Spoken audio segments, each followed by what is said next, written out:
예, 여러분 그동안 안녕하셨습니까? 사단법인 참행복 나눔운동 상임이사 나수천입니다. 근본 강의는 대한민국 행복론 제33강으로서 멸종 한민족, 소멸 대한민국, Extinction of Korean, Disappearance of Korea 라는 제목으로 말씀 올리겠습니다.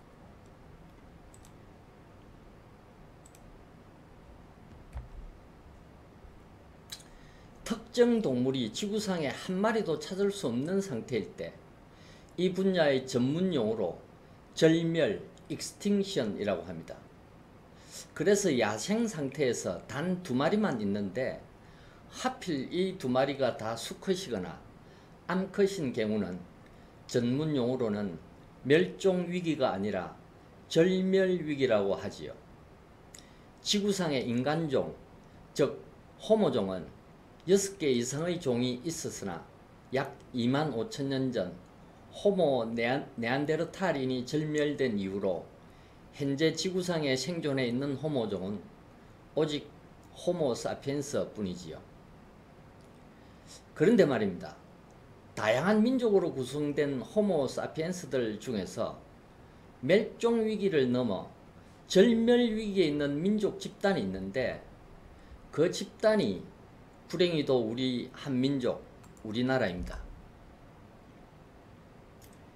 2020년 세계은행에서 발표한 합계 출산율 (fertility rate) 현황입니다.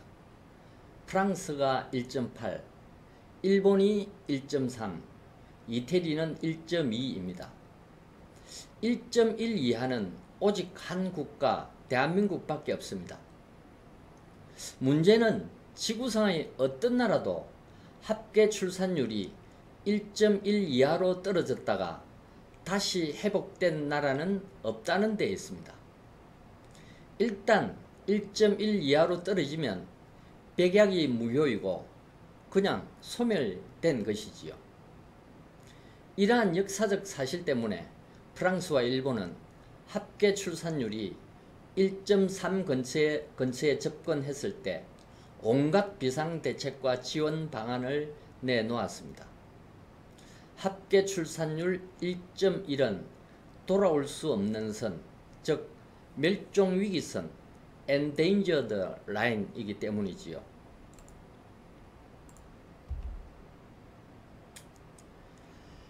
우리나라 통계청이 2월 22일 발표한 2022년의 합계 출산율은 0.78명입니다.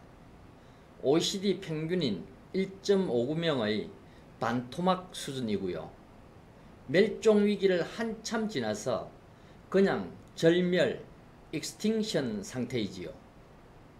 우측 상단의 그래프는 2022년 유엔에서 작성한 우리나라의 총인구 미래 예측입니다. 2100년에는 1500만 명으로 쪼그라들고 2300년이면 사실상 지구상에서 사라지게 된다는 예측입니다. 여기 소음이 심하게 나는 펌프가 있습니다. 이 소음을 잡기 위해 회전 부위에 윤활유를 칠한다든지 볼트와 넛들을 다시 조이는 등의 온갖 조치를 다해보아도 소음이 잡히질 않았습니다. 알고 보니 펌프와 모터의 수평 얼라인먼트가 맞지 않는 것이 근본 원인으로 파악되었습니다. 대개 근본 원인은 해결하기 어렵고 시간도 오래 걸리는 반면에 사소한 원인들은 눈에 잘 띄고 개선하기 쉽습니다. 그렇다고 출산율 0.78이라는 나쁜 결과를 초래한 근본 원인을 제쳐두고 다른 잡다한 원인들을 찾아서 개선해 보아야 문제는 해결되지 않습니다.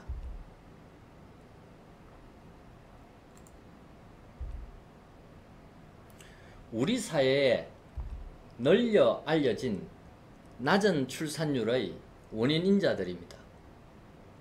대부분 돈과 관련되어 있습니다.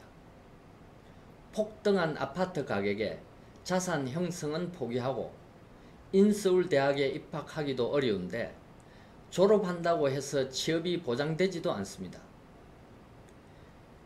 취업을 한다고 해도 과거 부모 세대가 누렸던 중산층으로서의 안정성과 여유를 기대하기 어렵습니다.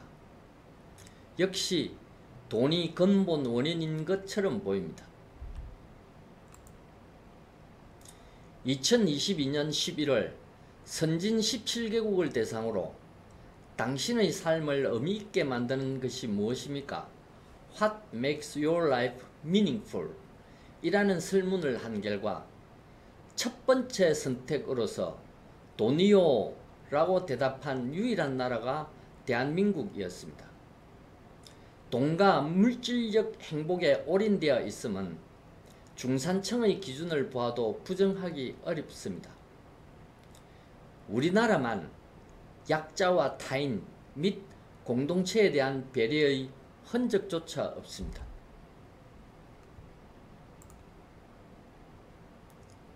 (2022년 12월 4일) 미국 CNN은 출산율을 높이기 위해 대한민국은 과거 16년 동안 260조 원을 쏟아부었지만 실패했다라고 보도했습니다. 제가 한번 간편하게 계산해 보았습니다. 16년 동안 매년 태어난 아기를 30만 명으로 잡았을 때 태어난 아기 한 명당 5,400만 원을 지출하면 260조 원이 됩니다. 돈이 근본적 원인이 아닐 수 있다는 의구심을 떨쳐버릴 수가 없습니다. 모두들 많이 가난했던 1970년대 그 시절의 출산율은 3.77이었습니다.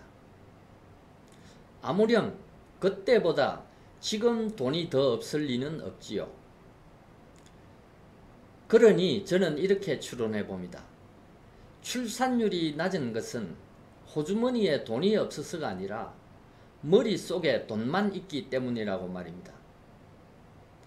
설령 머리에 돈만 있더라도 그 돈이 의미 있는 삶과 연결되면 문제가 희석될 수 있을 텐데 그 돈을 오직 나와 내 헬족을 위해서만 사용하겠다는 욕망이 근본 원인이라는 가설입니다.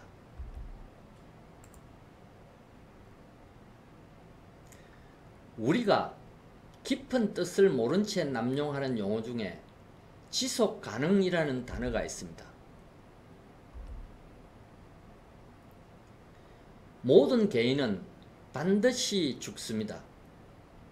필멸성이지요. 그래서 개인의 삶이란 것은 지속가능과는 아무런 관련성이 없고 오직 공동체적 차원에서만 실현 가능한 단어이고 가치입니다. 암세포가 고약한 이유는 인체의 다른 세포와 다르게 성장을 멈추어야 할 때 멈추지 않고 무한분열을 한다는 점입니다. 몸을 구성하는 다른 세포와의 균형과 조화는 안중에도 없이 신체, 즉 공동체가 죽음에 이를 때까지 이기적인 무한성장을 하지요.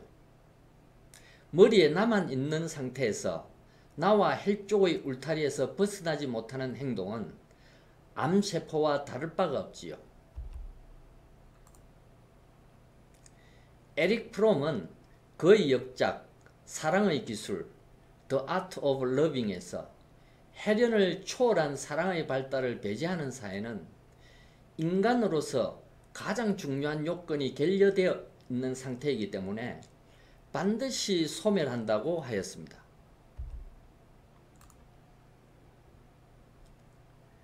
지구는 호모족이 등장하기 전 수억 년 동안 적자 생존의 이기적 본능에 따르기만 하면 자연적, 자생적으로 지속 가능한 생태계가 유지되었습니다. 여기서 눈여겨볼 것은 지속 가능 생태계의 전제는 먹이사슬의 최상정부에 있는 동물의 절대적인 개체수는 아주 적어야 한다는 것입니다.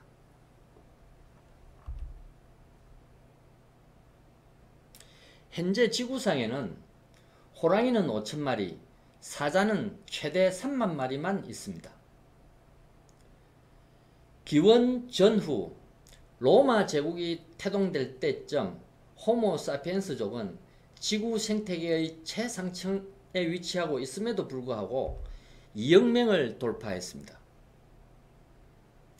생태계의 지속 가능성이 담보될 수 없는 아주 비정상적인 먹이사슬이 지구상에 등장한 것입니다.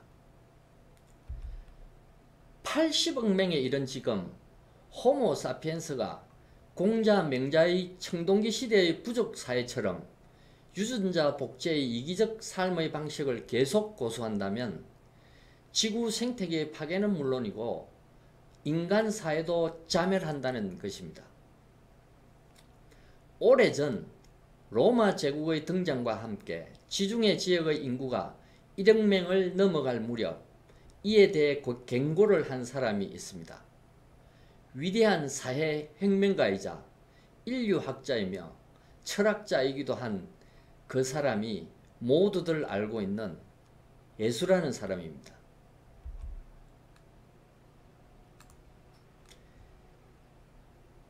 성경 창세기 6장 12절에는 노아의 방주 이야기가 나오지요. 하나님이 노아를 불러 왜 홍수로서 세상을 멸할 수밖에 없는지를 이야기합니다. 세상이 부패한 이유는 모든 혈육 있는 자의 행위가 부패하였기 때문이다. 모든 혈육 있는 자의 포악함이 땅에 가득하므로 내가 세상과 함께 그들을 멸하리라. 나와 혈육만 눈에 보이고 머리에는 돈만 있을 때의 인간사회는 에릭 프롬의 말처럼 스스로 자멸하든지 노아의 방주처럼 타력에 의하여 멸종되든지 둘 중에 하나라는 것이지요.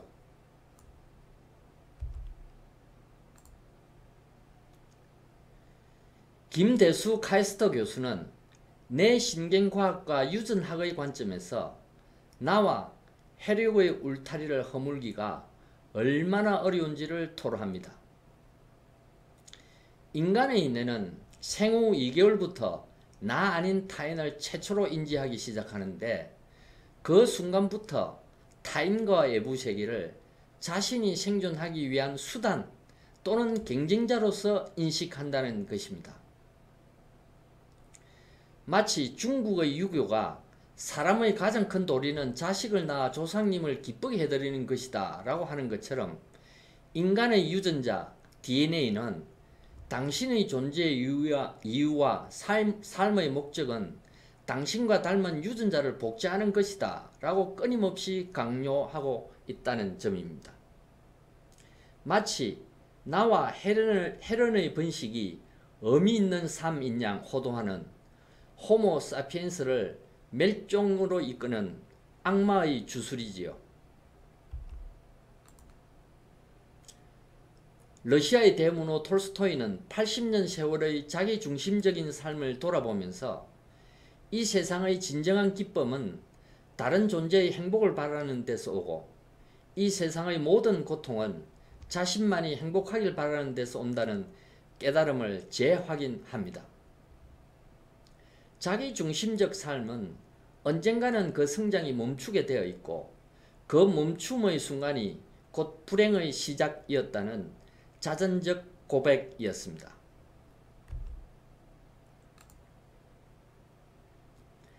건강한 사람도 몸살 감기에 걸릴 수 있습니다.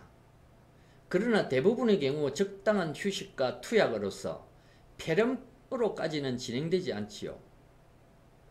국가 차원으로 넓혀보면 출산율 1.1은 폐렴 수준으로 공동체의 면역체계가 붕괴 직전의 비상상태라는 것입니다. 그런데 불행히도 우리나라의 출산율은 0.78입니다. 이미 폐렴을 지나 폐혈증에 걸렸습니다.